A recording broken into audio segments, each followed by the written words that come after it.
तलवार होऊन गेले, अन्यायाविरुद्ध प्रहार होऊन गेले. होते ते गरीबच, पण ते या जगाचे कोहिनूर होऊन गेले.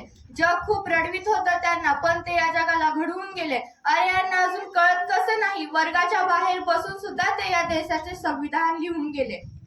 मित्रांनो, ज्यावेळी या भूमीमध्ये धर्म अधर्माचा मुखवटा एक होऊ लागला होता, पाप पुण्याचं व्यापारीकरण सुरू झालेलं होतं, 4 वर्णांमध्ये 4000 जाती निर्माण झालेल्या होत्या, माणसांपेक्षा दगड धोंड्यांना जास्त किंमत आलेली होती, सामान्य माणसाच्या अस्पृश्याच्या अंगाला फोड आलेले होते, त्यांना खायला भाकरी, प्यायला पाणी आणि चालायला रस्ता देखील मिळणं कठीण होतं.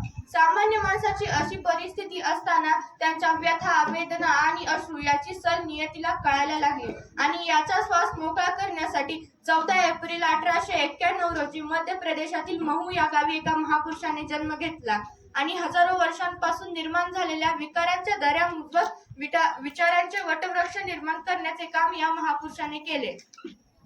बाबासाहेबांच्या नावातच त्यांची विशेषता आहे.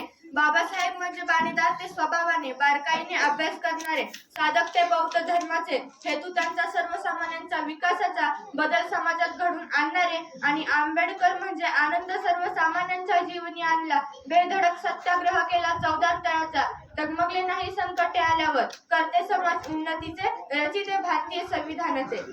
बाबासाहेबांना वाचनाचा छंद लागला तो त्यांच्या वडिलांमुळेच, आणि हाच वाचनाचा छंद संविधान निर्मितीचा आसमंत ठरला. मुळातच त्यांना अभ्यासाची आवड असल्यामुळे त्यांनी BA, MA, master of science, doctor of science अशा अनेक पदव्या संपादन केल्या. त्यांनी अनेक मौलिक विचार मांडले, जसे शिक्षण हे वाघिणीचे दूध आहे, जो प्राशन करेल तो गुदगुदल्याशिवाय राहणार नाही, शिका, संघटित व्हा आणि संघर्ष करा. मला माणसांच्या सहवासापेक्षा पुस्तकाचा सहवास अधिक आवडतो. जन्मभर जरी अभ्यास करायचे मनात ठेवले तरी विद्यासागराच्या कडेला थोड्या ज्ञानात पार तर जाता येईल, असे क्रांतिकारी विचार सर्वसामान्यांना दिले. बऱ्याच ठिकाणी अस्पृश्यांना पानवट्यावर पाणी पिण्याचा व पाणी भरण्याचा अधिकार नव्हता. यापैकी एक होते महाड येथील 14 तळे. यासाठी डॉक्टर बाबासाहेब आंबेडकर यांनी 20 मार्च 1927 रोजी 14 तळाचा सत्याग्रह करून अस्पृश्यांना पिण्यायोग्य पाणी उपलब्ध करून दिले.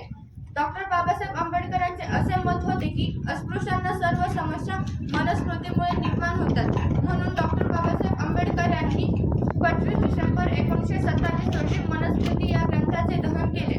हा ग्रंथ केवळ अस्पृश्य समाजाकरिता जाचक नव्हता, तर सर्व समाजातल्या स्त्रियांना हा जाचक होता. बाबासाहेबांनी संविधान निर्मितीचे कार्य केले. बाबासाहेबांचे जीवन आपल्यासाठी खूपच प्रेरणादायी आहे.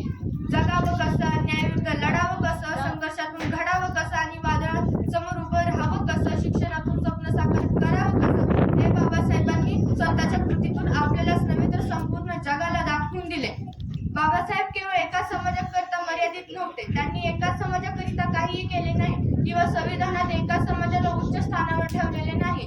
त्यांनी सर्व घटकांचा विचार करून संविधानाची निर्मिती केली आणि